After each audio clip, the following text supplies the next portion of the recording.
The HeliOffshore Safety Intelligence Programme reveals that 51% of our fatal accidents are due to loss of control and control flight into surface. And 20% of our fatal accidents are as a result of system failure and the human-machine system. Welcome to HeliOffshore's Workstream and Workgroup update. I'm Francois Lascelles, and it's my great privilege to introduce you to this session. You're about to meet the Workstream and the Workgroup leads who, supported by many of our members, roll up their sleeves and deliver our global safety program. My privilege over the last 5 years has been to witness a step change in collaboration, and driven by the commitment and the passion of these individuals and many others, we are improving our collective safety performance. We know to make a tangible difference to the front line, to every engineer, pilot, passenger, maintainer, dispatcher and helideck operator. And it's really exciting to be part of it. Today, we'll hear from JJ Garba, Pat Attaway, Dave Denman and Sean Reed on the Operational Effectiveness Workgroup. And this workgroup and workstream focuses on the enhanced flight path management aspects. Then we'll hear from Lee James and Lee Holland in System Reliability, the workgroup that focuses on system reliability and enhanced aircraft design. And this will be followed by Duncan Trapp in the Enablers workstream and Patrick Bozeman in the helidecks and Lee Harris in the wind farms workgroups. But let's start with Pat Attaway, the co-chair of the Operational Effectiveness Workgroup. Over to you, Pat.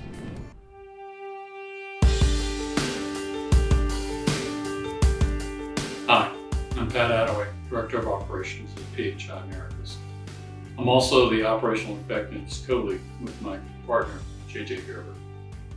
The Operational Effectiveness Workgroup focuses on enhanced flight path management, effective design and use of automation, safer takeoffs and landings. Much has been achieved. OEMs have delivered FCOMs, HTOLs. We've delivered Flight Path Management Revision 3, just to name a few of our accomplishments.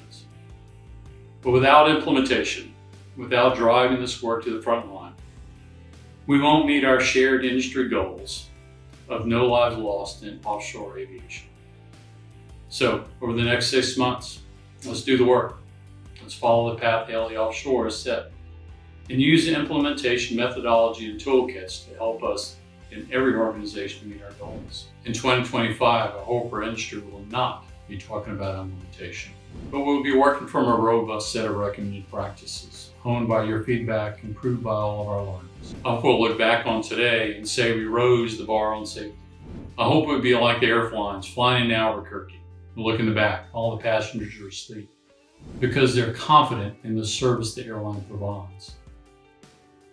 Our passengers deserve that same comfort level. When we deliver on our recommended practices and on our commitments, our passengers will sleep. Now I'll hand it over to my co-lead, JJ Garba. Over to you, JJ.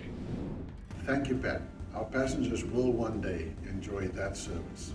Hi, I'm JJ Garba, Operations Services Manager for Cougar Helicopters in Canada and co-chair for the HeliOffshore Operational Effectiveness Workgroup. The bottom line is that the products and tools we need to make our industry safer are already available. They are not perfect, but they are ready to make it to the front line to start taking effect. And of course, we'll continue to refine them. Your feedback is essential. Please comment, please make yourself heard. Take part in the HeliOffshore working groups and tell us what you think. But while we do that, let's not delay implementation of these tools. Implementation is a loaded term, and it's gotten a little bit of a bad reputation because it sounds like a lot of work, but it may not be. An assessment is required to determine the workload. Without a decent gap analysis, the extent of the task is unknown. Do you need a few tweaks? Do you need a full rewrite or a whole training regime to get it implemented? You don't know without a gap analysis. For Cougar Helicopters, the flight path management gap analysis revealed we required very little. There certainly is a little bit of a review to do and study how to implement our procedures and a rewrite. But I am sure that at the next training evolution, that can be addressed. Effective implementation is about the right focus and the efficiency of effort. And a gap analysis will provide that focus. Yes, there still is the rewrite and the training that goes with that change. However, it will focus the task. I recall when I was in high school, I had some subject, geography or history, a fairly large piece to study. And of course I was whining and complaining, and my dad finally had enough of it. And he said, well, what is the issue? And I said, well, it's got 100 pages to study. And he said, but what have you been doing the whole term? Oh, I know some of the stuff. I said, so very good. And he took a pencil and he went through the book with me, and he just promptly draw a line through everything that I claimed I knew. And in the end, I was left with less work. And there's a lesson in that for us. We need to capitalize on the things that we already know and what our crews are already doing that's correct in accordance with the recommended practice. And the only thing we have to adjust is the things that we haven't implemented. So when you do the analysis, there may be less to do. The HeliOffshore gap analysis tool that focuses our organization on what we need to do for the best safety results. It is the starting point when a new recommended practice is issued. In 2025, which is only a few years away, our industry probably wouldn't look much different. I would like to think we would behave differently because we have new tools in our belt. But we must be better at sharing. We are still reluctant to share all those little embarrassing errors or even near misses.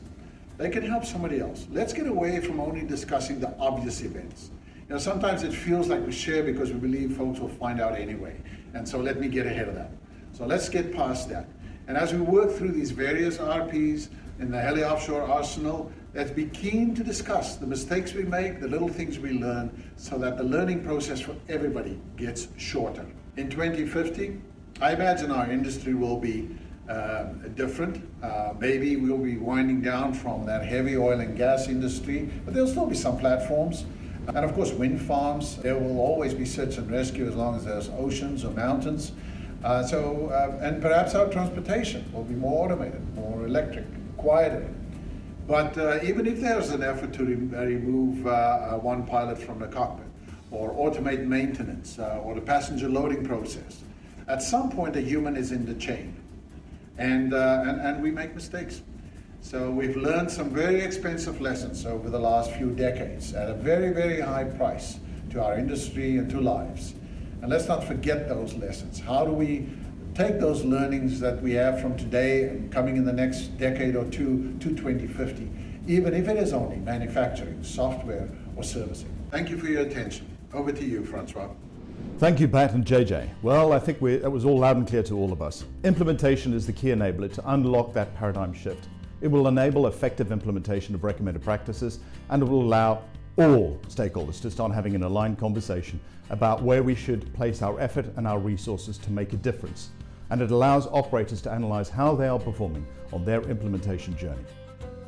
I'd now like to introduce you to Dave Denman. Dave has led a brilliant collaborative effort with the manufacturers on the Flight Crew Operating Manual development. He's going to explain why it's so important for each and every operator to look at this seriously. Over to you, Dave. Hi, I'm Dave Denman, and I lead the HeliOffshore FCOM Steering Committee. The committee comprises both OEM and operator representatives working and collaborating to standardize the structure, content, and language of all rotorcraft flight crew operating manuals, FCOMs, to facilitate frontline implementation. Just as you've heard from my fellow operational effectiveness workgroup colleagues, effective flight path management is critical to safe offshore helicopter operations. Automation technology in modern aircraft plays a key role in this field. A thorough understanding of the design intent of these systems, combined with consistent application of operational recommendations, are the foundations of safe flight operations. The OEM published FCOM is the tool that addresses this. It plugs the gaps and fills in the blanks that may exist between design philosophies and a crew's operation of the aircraft. It provides the means for OEMs to promote recommended practices for these complex systems, enabling the aircraft to be flown as intended. The same guidance, in turn, underpins operational standardization. It reduces risks associated with operational variances and ensures crews maximize the benefit of available technology, all of which contribute to safe outcomes. But the fact remains that helicopter accidents and incidents due to poor or ineffective flight path management persist at a higher rate than fixed-wing aircraft. As we all know, the HSIT reveals that 51% of our sector's fatalities are a result of poor flight path management. The OEM published FCOMs are a key component to addressing this, and offshore helicopter industry stakeholders are increasingly aligned over the pace for their implementation. But to date, we witness slow progress in operators trusting and adopting them, which has generated some understandable cynicism on both sides. However, thanks to the openness, commitment, and support from the OEMs through the steering committee, we are now aligned and carry a shared responsibility for what happens next. Looking ahead, we're eager to regroup with our international colleagues and meet face-to-face to promote and assist with FCOM implementation. Using what we learn in the coming months from the flight path management and HFDM implementation tools, we will tailor that tool for application with the FCOM. Once launched, we'll be urging all operators to use it. On a related note, and as a direct result of HeliOffshore's FCOM work efforts, the regulators have also become increasingly aware of the need for improved operational guidance for helicopters. EASA recently established a rulemaking task focused on exactly this, and HeliOffshore have secured a seat in that rulemaking group, together with 2 of the steering committee's OEM representatives. We're proud of the recognition this endeavour has generated and excited to participate in shaping any future regulations. In the shorter term, we know initial issue and updated FCOMs are in the pipeline from all the OEMs, and by 2025, I'm confident there will be tangible progress with the adoption by the operators. We can and must do more to tackle the painful 51% statistic that hangs over our industry. The FCOM Steering Committee continue to play their part in addressing this, and thank you for your support. Thank you, Dave. You heard that our efforts will pay off and that the OEMs have made a huge effort to provide pilots with an incredibly useful tool. Also, regulators are looking at rulemaking activities around the adoption of the FCOM. I want to commend the OEMs for coming together on this exercise. We can do better. We must do better. Our community, our passengers, our crews, and our families deserve it.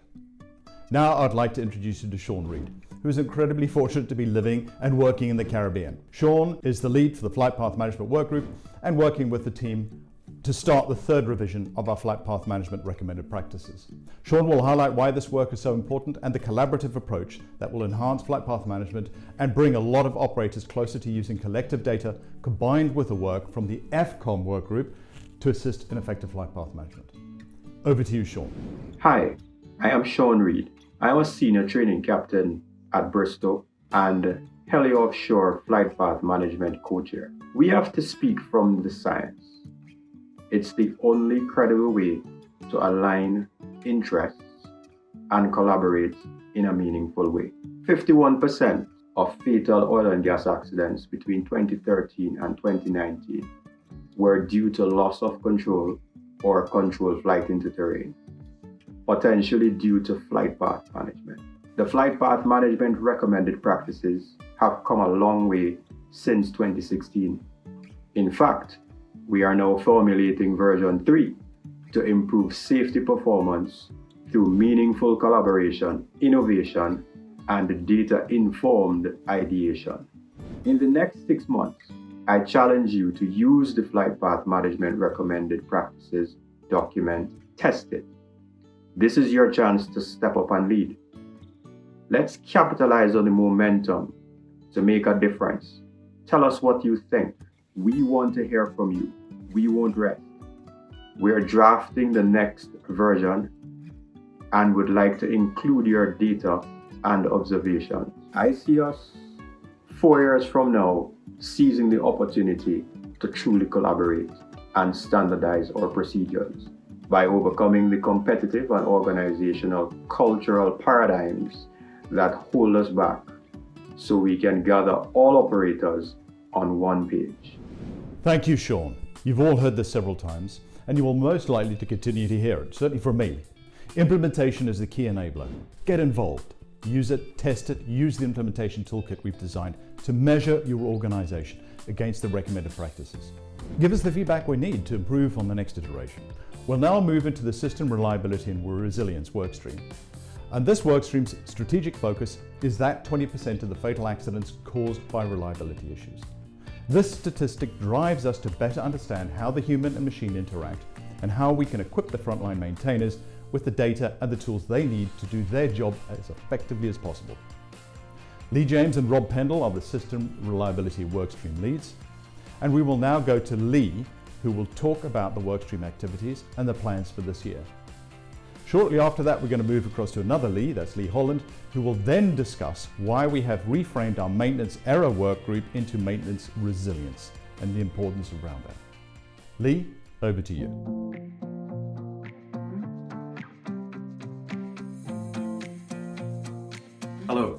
I'm Lee James, Deputy General Operations Manager at CHC, and I lead HeliOffshore's System Reliability and Resilience Workgroup.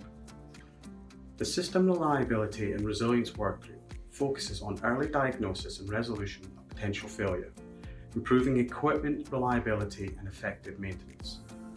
We're at an exciting point where much of our work is coming together to support a common objective of safer flight. The work streams in human hazard analysis, health and usage monitoring systems, and maintenance resilience all ensure industry maintenance processes are fit for purpose. We're working collectively so our work penetrates the front line. We have experimented with the format of our recommended practices, which makes it more usable in frontline situations. We want to ensure the recommended practices are downloaded off the website and in the hands of people who need to apply them. In the next 6 months, we need to ensure we gather feedback about accessibility and applicability of recommended practices. Do they work as intended? What do you think about HeliOffshore's field calls? Should we apply this to other recommended practices at HeliOffshore? We'll be in touch in the next month or so to hear more. I'll now hand over to my work group colleague, Lee Holland, to update you about developments in maintenance resilience. Over to you, Lee. Thank you, Lee. Hi, my name's Lee Holland. I'm the EAMEA Fleet Support Manager at Bristow Helicopters, and I'm the lead for the Maintenance Resilience Working Group at HeliOffshore. Despite our efforts, the potential for maintenance error will always exist within the system of maintenance. Our job is to identify, understand, and mitigate maintenance error as far as humanly possible. There is a problem. The words maintenance error genuinely promote some emotive thinking. That's understandable, as error, the word error, really means that there's potential for poor conduct, or maybe a misjudgment on the maintainer's behalf that could all lead to punitive actions. That's not the way that we want our working group to think. That's why we've steered the System Reliability and Resilience Workgroup towards identifying potential improvements in resilience within the system of maintenance, as opposed to focusing on previous maintenance error occurrences in the past.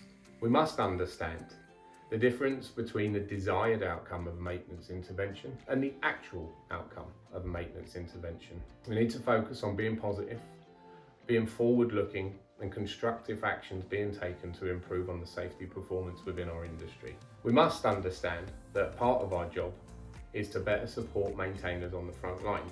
To do so, we must view the system of maintenance in its entirety through the whole value chain, first looking at system design all the way through to maintenance execution, maintenance recording, and SMS safety reporting systems. It's really important that we understand how the maintenance system stretches throughout the whole value chain and not focusing on just the shop floor activity. It's only with a broad understanding that we'll be able to move forwards. We have recently completed a white paper that will be available on the HeliOffshore Share site. The white paper explains maintenance resilience, or angle or viewpoint of maintenance resilience at least, and helps the reader to understand where we can learn from other industry activity and safety studies that have been taken in the past. However, to move forward, we do look to conduct a round of root cause analysis workshops designed by Simon Gill, and intending on drawing all the information that we can from frontline maintainers within the HeliOffshore community. We want to really understand what the maintainer believes we can focus on and start to search for supporting evidence and data to really develop the way that we can collect data in the future and understand how we can make recommendations as a community to improve on maintenance resilience recommendations going forwards. In 2025, our industry may find itself in a completely paperless maintenance environment, an environment that has fully considered all of the human factors influencing the outcome of a maintenance intervention throughout the system of maintenance value chain. It's important that we look forwards into the future to see how we can best integrate systems, competency, and the management of safety performance indicators throughout our industry to better standardise the way that we approach helicopter maintenance and improve the safety for our industry far into the future. Hi, my name's Malcolm Garrington and I'm CHC's HUMS Manager and the HeliOffshore HUMS Working Group co-chair. Health and Usage Monitoring Systems, or HUMS, are sensor-based systems that measure the health and performance of mission-critical components in aircraft. They provide actionable information so maintainers can make informed decisions. HUMS is increasingly effective in providing additional data on emerging technical issues, and with the development of automated detection tools, the accuracy and predictability of HUMS continues to improve. The HUMS recommended practice document was first published in 2015 and recently updated to version 2 in October 2020. This document is also now referenced and specified within IOGP Report 690. This represents several months of collaboration by our industry's top HUMS specialists and builds upon the wealth of knowledge and experience shared from HUMS operators worldwide. It's critical that we tap into the wisdom of these industry professionals to eliminate potential unintended risks that stem from introduction of untested procedures or technologies. We're confident that implementation of the HUMS recommended practice by operators, large and small, will make a difference to airworthiness and safety. I'd like to say a huge thanks to the working group and members who dedicated their time and expertise to bring this revision to fruition, particularly to Jason Allemond from ERA Helicopters as the other co-chair. So having produced the recommended practice, the question now is, how will you apply it in your business? Going forward then, we need your feedback on the recommended practice, if you're aligned or when you'll be aligned with version 2, to demonstrate as an industry that we do what we say we do, not just producing nice glossy publications. We'll therefore be putting a survey out in the coming weeks on this. We're working to identify areas where we can enhance the early detection of impending defects, reducing maintenance burden and improving the qualitative assessment criteria and probability of detection through HUMS data, and then how we measure that success. And then to emerging sectors such as wind farms and how HUMS can be utilised as effectively in these environments. Thank you again for the support that you and your organisation gives to the HUMS working group through enabling your HUMS specialists to participate. Thank you, Malcolm. And that's the question. How will you apply HUMS in your business to make the difference to safety? Thank you also to Lee James and Lee Holland.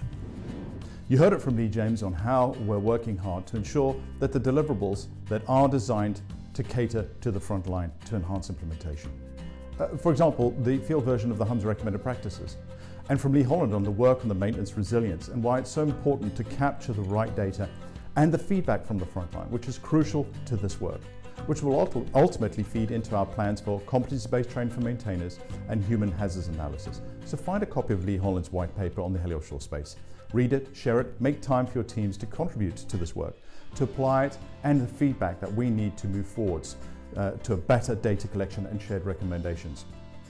I'd like to now move to our next major workstream, the Enablers workstream. This workstream is led by Duncan Trapp, James Stottlemyre and Duncan Moore. And at its heart is the HeliOffshore Safety Intelligence Programme, HSIP. You will have heard from Dr. Matt Greaves on the importance of how the data-led safety performance is a crucial enabler to our industry, and you will learn more from Matt on this work. The Enablers also includes work such as safety leadership, line operation safety audits, technology, and various other elements that we're trying to address as an enabler to the work that we're doing. I'd like to introduce you to Duncan Trapp, who will talk through our plans for LOSA and why it feeds into our other areas of the operational effectiveness work as a powerful enabler. Duncan, over to you.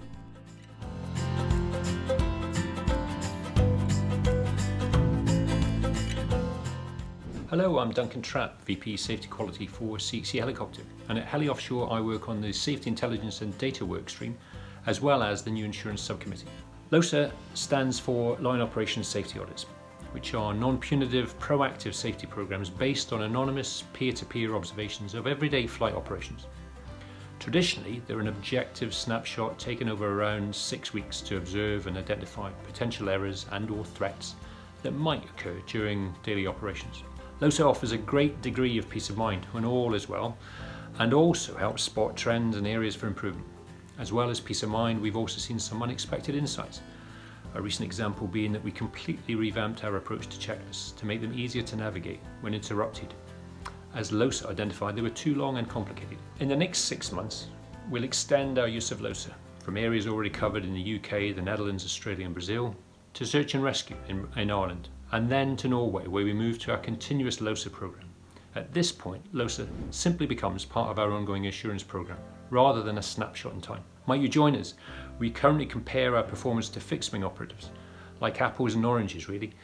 The more that join the programme, the more we can compare apples with apples. There are, of course, sometimes technical challenges, layout of seats and cameras, sometimes operational challenges, time to train the observers taking up a seat which the customer needs, and customer commitment to the programme. But it's now an IOGP 690 requirement, so will hopefully become an increasing customer expectation on a recurring basis, not a one-off experiment. And the more that use LOSA, the more we can pull anonymous data, spot emerging issues, and develop recommended best practices. In 2025, our industry can, will, and indeed must continue to share, collaborate. I simply can't imagine stepping back to the old days of siloed thinking and disjointed actions. In 2050, I imagine our industry will have continued on its journey from carbon to renewables. We'll change as our customers' targets change. That's the nature of an agile service industry. As technology evolves and industry innovates, safety must innovate too. And this is best achieved together. Now let's consider the other essential parts of HeliOffshore's work to create a safer frontline. We have the wind farm workgroup, the helideck workgroup, and the search and rescue workgroup. This next session, we will speak with Lee Harris, our workgroup lead on the wind farms, who's primarily responsible for bringing all the stakeholders, that's the operators, the OEMs, the regulators, and wind farm experts together to design and produce a set of recommended practices. These recommended practices were launched in March, and of course, the work has only just begun as we turn our attention to how we're going to implement the work to ensure no lives are lost in offshore aviation. After Lee, we'll hear from Patrick Bozeman about the newly published Master Minimum Helideck Equipment List, MMHEL, a new tool, a new approach to managing helideck maintenance and equipment serviceability, with the potential to reduce the number of related incidents by 36%. But first, let's hear from Lee Harris. Lee, over to you. Thank you, Francois.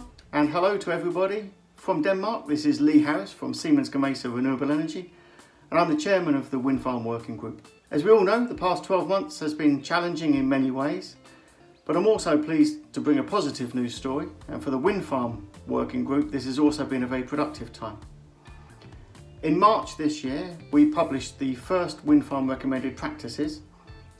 This was done with full support from EASA, and aligned with, indeed simultaneously published with, G+ and their good practice guidelines. Since publication, the feedback received from the industry has been really positive, and the two documents, which together cover both the operational and the management aspects of helicopter operations in support of wind farms, have both been really well received. Creating the first recommended practices for offshore wind farms involved many organisations and individuals. And although I'd like to name them all here, in the interest of time I can't do that. But on behalf of HeliOffshore and from me personally, I sincerely thank all of you for your time and effort, and above all your collaboration, flexibility and commitment to achieving our goal. Together we have come from an idea to a live document, and there is no doubt some congratulations in order. But as always, that's not where it stops, and the work continues. Now, perhaps the even more difficult task of implementing these documents is underway. Certainly this task has already begun, and the renewable industry is already better placed to implement helicopters into individual wind farms or clusters of wind farms, which is something we see happening more and more. The renewable energy sector is expanding in terms of the number of turbines installed, the size of the turbines, distance from shore and geographical area. And of course, this means also in terms of the opportunities for helicopters. As renewable customers look to improve safety, work efficiently and focus on reducing emissions, these are all areas that helicopters can bring benefits to this sector. Offshore wind represents an expanding market with great potential for aviation, but it requires the correct approach, and I suggest a different approach. The benefits or advantages of helicopters needs to be effectively communicated to offshore wind customers. Yes, helicopters are fast and an efficient method of transportation, but What is the optimal way to benefit from this speed and efficiency when servicing a wind farm? Safety performance must not only be maintained at the highest possible level, but it also needs to be quantified and communicated effectively, along with the relative emission performance of helicopters when compared to other forms of transport. Only with this approach and messaging will helicopters best be able to serve their renewable energy customers, informing them fully and enabling them to select the optimal solution for their transport needs. Just like the effort of the working groups, this is going to be a long journey with a distant goal. The logistics solutions for wind farms are often selected long before the first turbine foundations are installed. But with the right approach and the correct message backed by data, offshore wind can be a much needed positive market for helicopters. I look forward with enthusiasm to see offshore wind aviation meet this challenge and allow offshore wind customers to fully realise the benefits that helicopters can bring. So with that, I shall say thank you. I hope everybody enjoys the virtual conference, and I'll now hand over to Patrick Bosman, the chairman of HeliOffshore's Helideck Working Group. Patrick, over to you. Hi, I'm Patrick Bosman, Director of Global Standards at PHI and Chairman of the HeliOffshore's Helideck Workgroup. Helidecks are a lifeline for our customers. But as helicopter operations are not the core business of any employee in an offshore facility, the assurance of helideck safety relies heavily on pilot interpretation of the actual situation during operations to, from, or on offshore helidecks. The HeliOffshore Helidecks Workgroup was created for the purpose of collaboration on offshore helideck safety issues. We assist helideck owners and their employees with design, maintenance, and operating offshore helidecks. Over time, several local and regional industry groups have developed and are developing guidance material and requirements related to helideck safety. Their work aligns with Helidecks Workgroup. We combine the collective efforts of these individual groups, for example, ICAO, IOGP, HSEC, EASA, CAA UK, Asia Pacific Workgroup, OG UK, etc. So input and initiatives from local and regional groups are reviewed and streamlined where possible, and used to develop recommended practices that can be applied globally. HeliOffshore data indicates that just 5 event types are responsible for more than 90% of helideck-related occurrences. First, helideck maintenance or equipment serviceability issues. Second, passenger, baggage, or freight handling failures. Third, communication failures. Then, refueling issues. And lastly, helideck team training and competence. This means that with solving just 5 issues, although each very complex, an unprecedented step forward of more than 90% can be achieved in safety.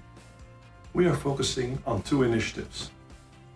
Analysis of the mentioned offshore helideck occurrence data revealed that reduced serviceability of helideck equipment has either been a causal or contributing factor to offshore helideck occurrences, reducing the effectiveness of identified controls and barriers to prevent incidents and accidents. In the past 2 years, the Helideck Workgroup has diligently worked to develop a Master Minimum Helideck Equipment List, or MMHEL. An MMHEL is a categorized list which provides equipment and systems that may temporarily be inoperative for the safe operation of a specific type of offshore helideck, either an attended or normally unattended installation helideck. Additionally, the MMHEL also includes all equipment and systems that must be operational and serviceable for safe operation of an offshore helideck. The MMHEL has now been published. This new approach to managing helideck maintenance and equipment serviceability issues could reduce the number of related occurrences by 36%. Therefore, a priority for the next 6 months is global adoption of this MMHEL RP throughout all stakeholder groups. Additionally, we have created a Helidecks InfoShare system for HeliOffshore members and also for IOGP members that collect and disseminate learnings from helideck operations-related events. I would encourage all parties that have signed up to fully use the system for maximum benefit. The shared learnings will assist the industry to help each other regarding safety-related issues, The collection of data can also be used to monitor the effectiveness of implemented recommended practices like the MMHEL, and the ability to analyze the available data further to drive future improvement initiatives for HeliOffshore. Please help by championing our work. Become familiar with our MMHEL. Use the helidecks InfoShare and advocate for HeliOffshore products with your customers. 2025 is only a few blinks away, but if current trends are indicative for the near future, in the helidecks space we'll see adoption of improved helideck design requirements for new built helidecks and mandated modification of existing helidecks and supporting equipment based on safety studies. Recent examples of these types of programs were the introduction of TDPM and H-lighting systems and helideck monitoring or HMS repeater lights. These type of initiatives will continue to drive safety and safety improvements in the coming years. Alignment of regional and global standards and guidelines regarding the design, maintenance and operations of helidecks is also improved, reducing local and regional differences whilst implementing global best practices. The HeliOffshore Helidecks Workgroup will have delivered on its 5 defined opportunities, therefore having a lasting impact on helideck safety. Thank you for your attention. Incredible that just 5 priority areas have the potential to address 90% of helideck events. Patrick also manages the HSAC Helideck Workgroup, thus creating great alignment with the work that has been done under HSAC. So thank you, Patrick. Thank you for your leadership. Now you've met the colleagues and the members who drive HeliOffshore's Safety Performance Programme forward day in and day out.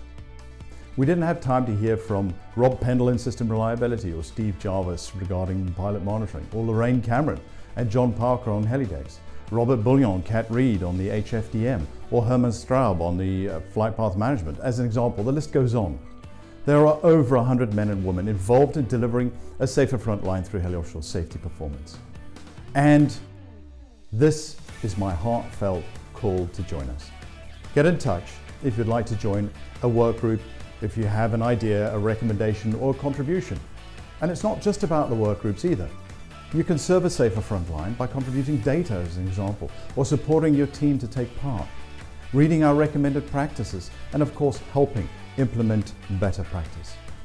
As you've heard from our colleagues, implementation is where the real work starts. So join us in any way that you can to ensure no lives are lost in offshore aviation. Thank you for your time and your attention, and I look forward to chatting very soon.